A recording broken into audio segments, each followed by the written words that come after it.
Sa isang maliit na bahay, nahuli habang isinasagawa ang isang bentahan ng droga na lehitimong pinangungunahan ng PDEA 12. Target ng PDEA ang mag-asawang Ray Panerio at Rosel Panerio na nagbebenta di umano ng ipinagbabawal na gamot sa kanilang lugar sa Barangay Dajangas West.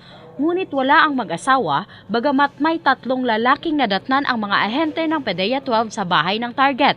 Inaalam ngayon kung may kaugnayan sa iligal na transaksyon ng mag-asawa ang 3 lalaki. During operation, doon natin nakita rin yung ibang kasama nila.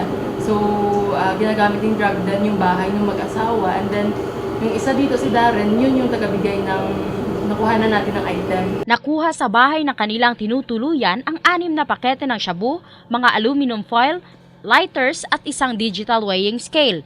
Todo tanggi naman ang mga naarestong sospek. Napadaan lamang umano sila at inanyayaang kumain. Ang ginamot ko sir, ikaw ang problema ng ito sir. Gigang ko naman dahil sir, hindi ako tawag ko ang paninto. Magamitan ka? Gamit. Kano sara?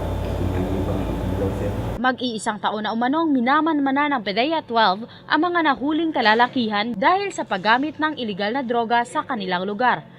Kasong paglabag sa Republic Act 9165 ang kasong kahaharapin ng mga nahuli.